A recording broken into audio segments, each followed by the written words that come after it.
إن الحمد لله نحمده ونستعينه ونستغفره من يهده الله فلا مضل له ومن يضلل فلا هادي له وأشهد أن لا إله إلا الله وحده لا شريك له وأشهد أن سيدنا ونبينا وحبيبنا وشفيعنا وقرة أعيننا محمدا عبده ورسوله صلی اللہ تبارک و تعالی علیہ وعلی آلہ واصحابہ وازواجہ وذریتہ وبارک وسلم تسلیما کثیرا اما بعد فاعوذ باللہ من الشیطان الرجیم بسم اللہ الرحمن الرحیم تلک الدار الآخرہ نجعلها للذین لا یریدون علوا فی الارض ولا فسادا وقال النبی صلی اللہ علیہ وسلم انما الاعمال بالنیات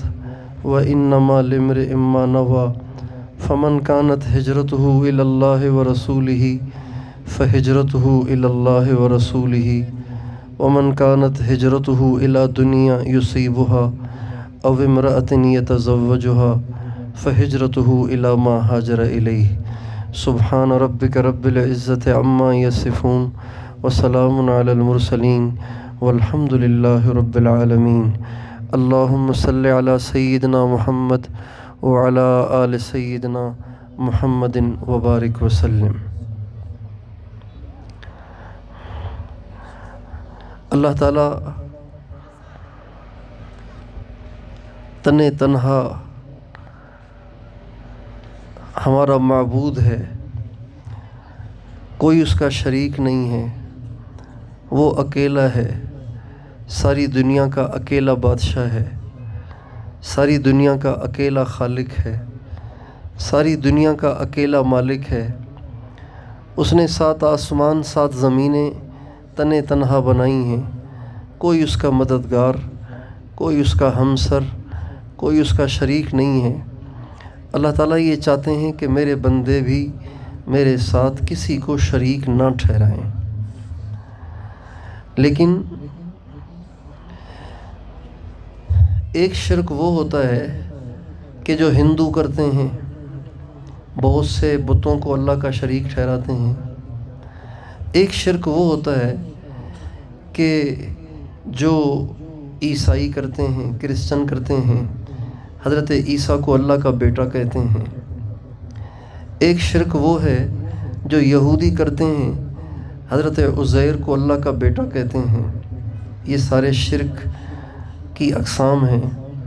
اور ایک شرک یہ ہے کہ انسان کوئی بھی کام کرے تو وہ اللہ کے علاوہ کسی اور کو دکھانے کے لیے کرے، اللہ کے علاوہ کسی اور کو خوش کرنے کے لیے کرے۔ اس کو دکھاوا کہتے ہیں، اس کو ریا کہتے ہیں، اس کو حب جاہ کہتے ہیں، اس کو بھی شرک کہتے ہیں۔ نبی کریم صلی اللہ علیہ وسلم کا ارشاد ہے کہ ان ادنی الریاء شرک، تھوڑا سا دکھاوا یہ بھی شرک ہے۔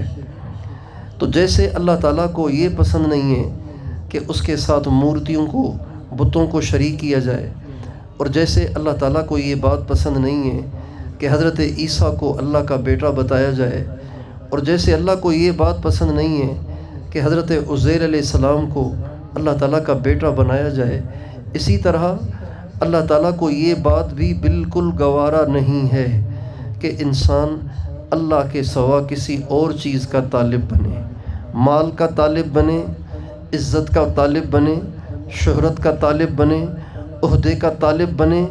یہ باتیں اللہ کو سخت ناپسند ہیں، اس پر اللہ ناراض ہوتا ہے۔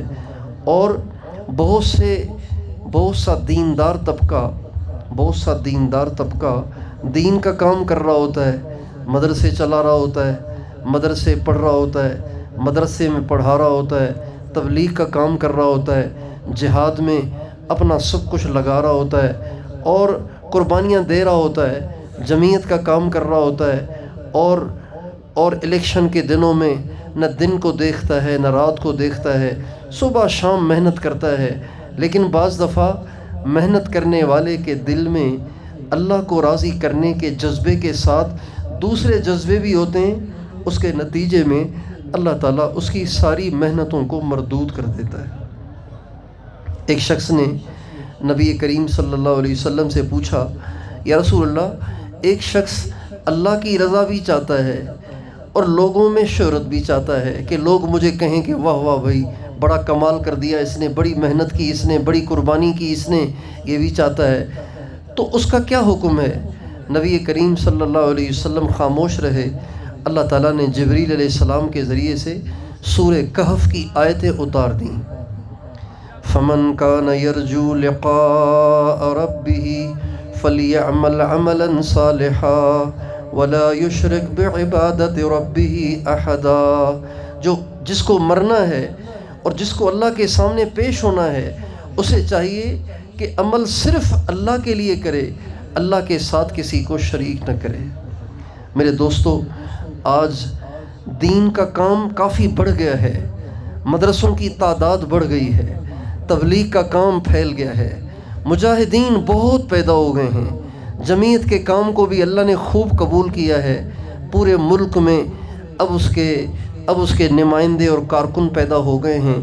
اب جس چیز کی طرف توجہ کی ضرورت ہے، جس چیز پر محنت کی ضرورت ہے، جس چیز کے حاصل کرنے کی ضرورت ہے، وہ اخلاص ہے۔ اخلاص میرے دوستو، یہ ہر نیکی کی قبولیت کے لیے شرط ہے۔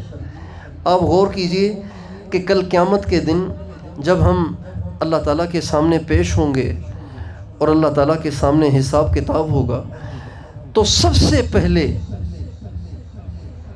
جن لوگوں کو دوزخ میں ڈالا جائے گا وہ چور نہیں ہوں گے، زانی نہیں ہوں گے، شرابی نہیں ہوں گے، چرسی نہیں ہوں گے،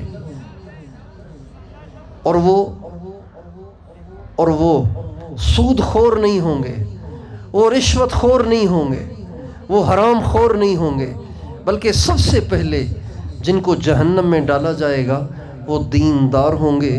ایک عالم ہوگا اور ایک سخی ہوگا اور ایک مجاہد ہوگا۔ یہ تینوں دین کے بڑے عظیم شان شعبے ہیں، یہ تینوں دین کے بڑے عظیم شان شعبے ہیں۔ علم سیکھنا سکھانا بہت بڑا کام ہے، بہت بڑا کام ہے۔ جو علم سیکھتا ہے فرشتے اس کے لیے پر بچھاتے ہیں۔ جو علم سیکھتا ہے وہ اللہ کا مہمان ہے، جو علم سیکھتا ہے وہ اللہ کے نبی کا مہمان ہے، اور جو علم سیکھتا ہے پرندے اس کے لیے دعائیں کرتے ہیں، مچھلیاں اس کے لیے دعائیں کرتی ہیں، بلوں میں چونٹیاں اس کے لیے دعائیں کرتی ہیں۔ اتنا بڑا عمل ہے علم سیکھنا، اور اللہ کے نام پہ خرچ کرنا یہ بھی عظیم الشان عمل ہے۔ اللہ کے راستے میں جہاد کرنا، اپنی جان کی قربانی کرنا، یہ بھی عظیم الشان عمل ہے، یہ بھی عظیم الشان عمل ہے۔ ہمارے نبی کی ساری زندگی جہاد میں گزری، ہمارے نبی نے اپنی جان جہاد میں خرچ کی، ہمارے نبی کے صحابہ نے اپنا سب کچھ جہاد کے راستے میں لٹایا۔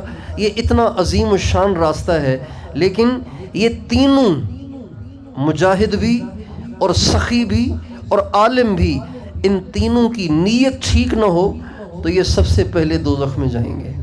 ہمارے نبی کا ارشاد ہے، اول من تسعر بہ نار جہنم، وہ شخص جن کے ذریعے سے جہنم کی آگ کو بھڑکایا جائے گا، جن کو جہنم کا ایندھن بنایا جائے گا، سب سے پہلے جن کو دوزخ میں اوندھے منہ ڈالا جائے گا، ان میں سے سب سے پہلا شخص عالم ہوگا۔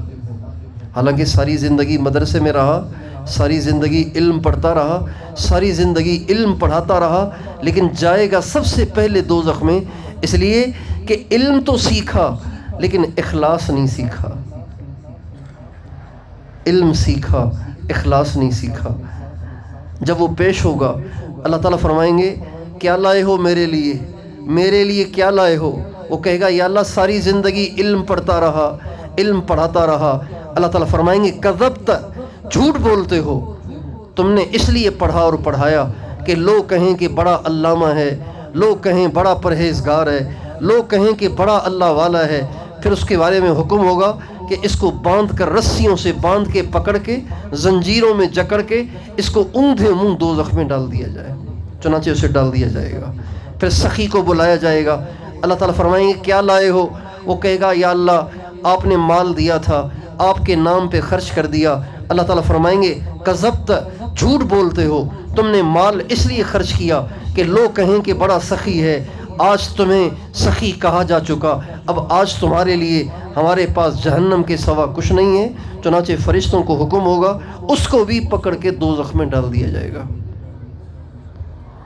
اس کے بعد مجاہد کو بلایا جائے گا، مجاہد کو، جس نے اپنی جان اللہ کے راستے میں قربان کی ہوگی۔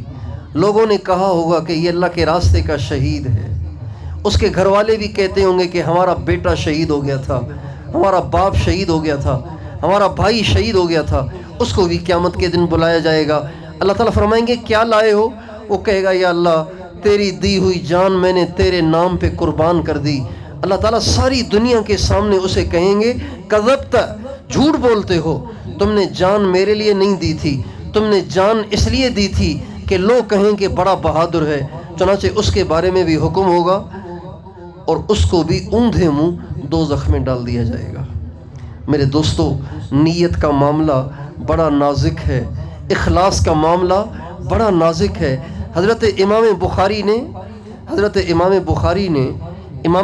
نے اپنی بخاری شریف میں سب سے پہلے جس حدیث کو ذکر کیا ہے وہ یہ ہے، انما الاعمال بالنیات، اعمال کا دار و مدار نیت پر ہے۔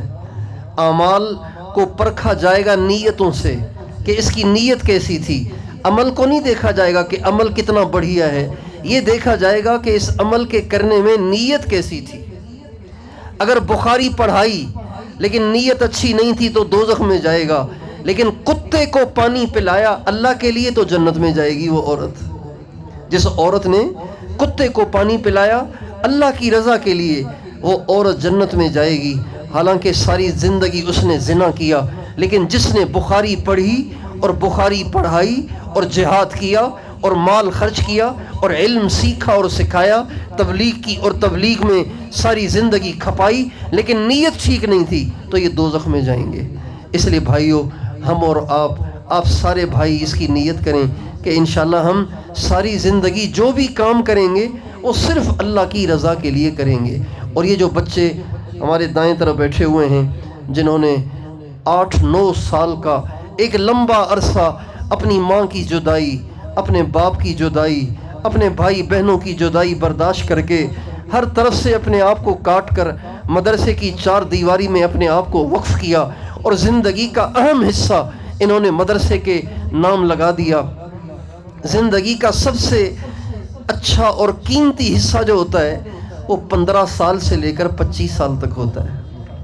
یہ وقت ہوتا ہے جس میں انسان مستیاں کرتا ہے، یہ وقت ہوتا ہے جس میں انسان عیاشیاں کرتا ہے، بدماشیاں کرتا ہے، گھومتا ہے پھرتا ہے، سیر و تفریح کرتا ہے، مزے کرتا ہے۔ یہ نوجوان بچے انہوں نے 15 سال سے لے کے 25 سال تک کا یہ سب سے قیمتی عرصہ اللہ کے لیے لگا دیا، مدرسوں کے نام کر دیا، ماں سے بھی دور، باپ سے بھی دور، بھائی بہنوں سے بھی دور۔ اللہ تعالیٰ ان کی اس قربانی کو قبول کرے، لیکن قبول تب ہوگی جب ہمارے دل میں اخلاص ہوگا۔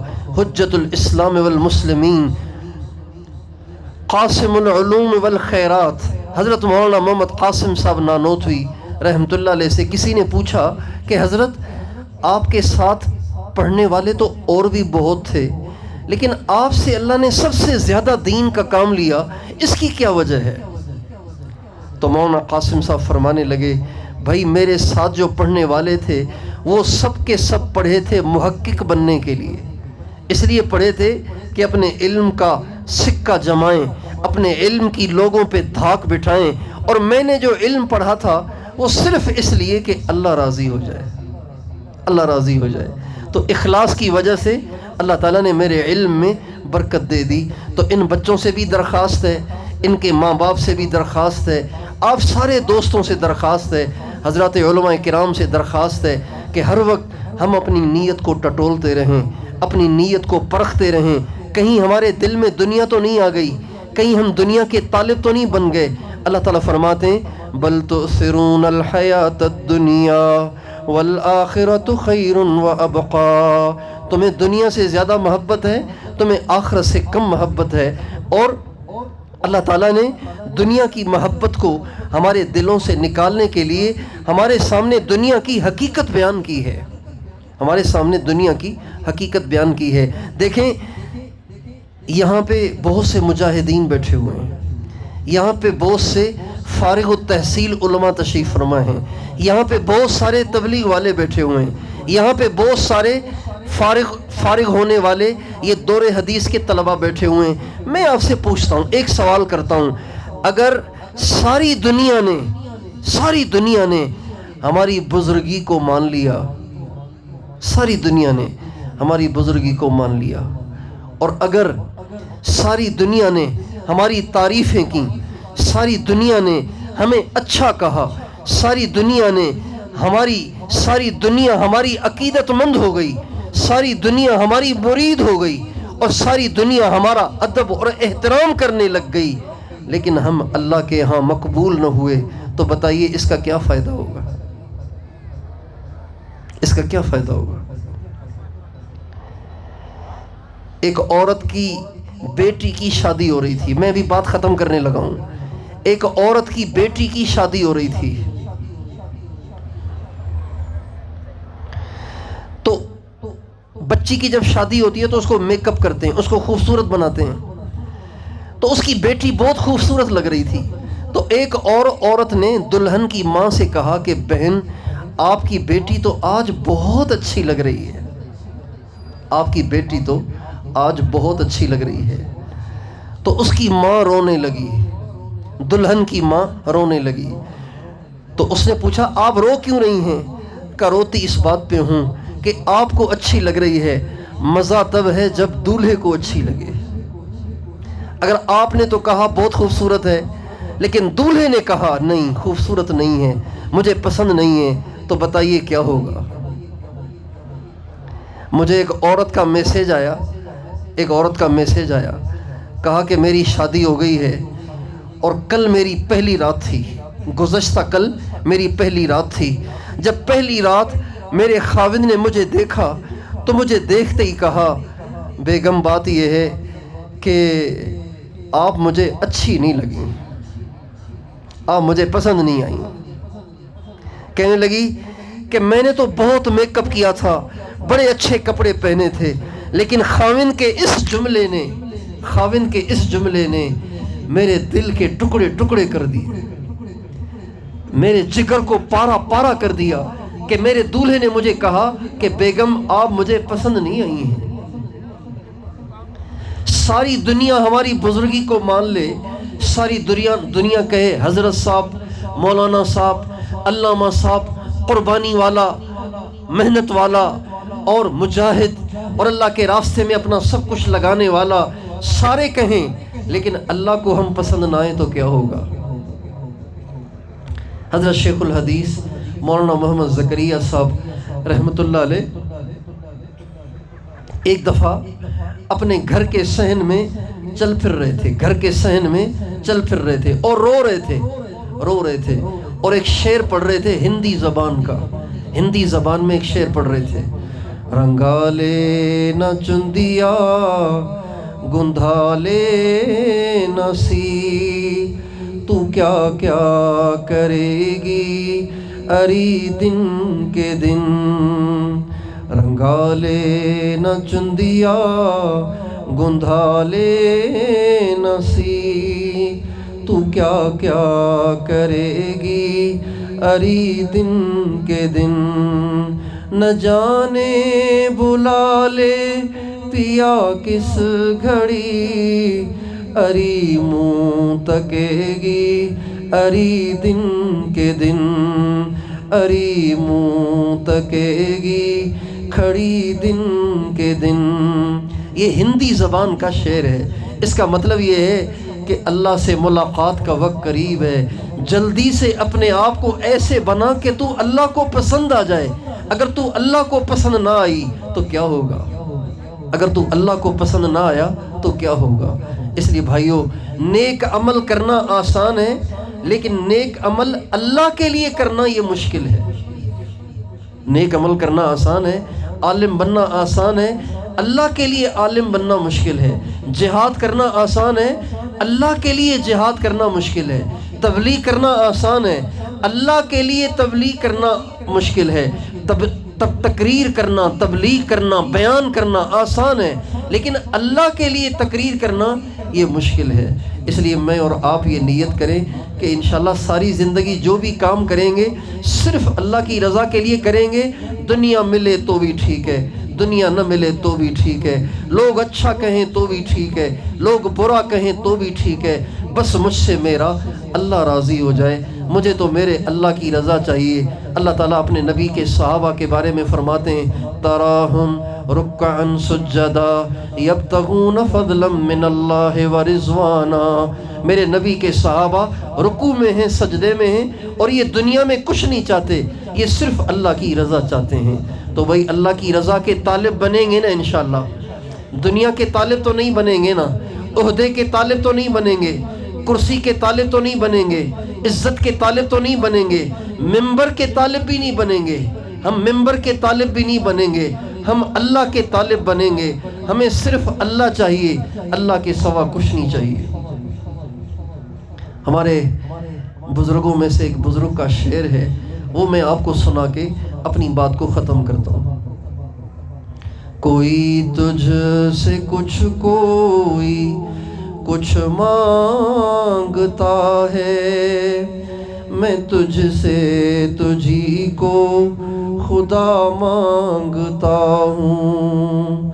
کوئی تجھ سے کوئی کچھ مانگتا ہے، میں تجھ سے تجھی کو خدا مانگتا ہوں۔ کوئی مجھ سے پوچھے میں کیا چاہتا ہوں، میں اپنے خدا سے خدا مانگتا ہوں۔ وہ ہو جائے میرا، میں ہو جاؤں اس کا، یہی رات دن میں دعا مانگتا ہوں۔ نہ یہ چاہتا ہوں نہ وہ چاہتا ہوں، میں اپنے خدا سے خدا چاہتا ہوں۔ نہ ہمیں شہرت چاہیے، نہ ہمیں عہدہ چاہیے، نہ ہمیں ممبر چاہیے، ہمیں امارت اسلامیہ کی کوئی وزارت نہیں چاہیے، ہمیں امارت اسلامیہ کا عہدہ قضا نہیں چاہیے، ہمیں امارت اسلامیہ کی کوئی لیڈرشپ نہیں چاہیے، ہمیں جمعیت کی کوئی لیڈرشپ نہیں چاہیے، ہمیں کوئی عہدہ نہیں چاہیے، ہمیں مدرسے کا محتمم نہیں بننا، ہمیں مدرسے کا شیخ الحدیث نہیں بننا، بس ہمیں اللہ چاہیے۔ اللہ ہمیں جس حال میں مل جائے، ہم اللہ کے طالب ہیں، ہم اللہ کے متلاشی ہیں، ہم اللہ کی چاہت میں، اللہ کی جستجو میں رہیں گے۔ اس بات کی ہم سارے کے سارے نیت کر لیں، تیار ہیں انشاءاللہ؟ اللہ تعالیٰ مجھے اور آپ کو توفیق دے۔ اور بھائیو، یہ جو اخلاص کی دولت ہے نا، یہ اخلاص کی دولت اللہ والوں کی صحبت سے ملتی ہے، تو ہم سب کے سب اللہ والوں کی صحبت کو اختیار کریں تاکہ یہ اخلاص کی دولت اللہ تعالیٰ ہم سب کو عطا فرمائے۔ وآخر دعوانا ان الحمد للہ رب العالمین۔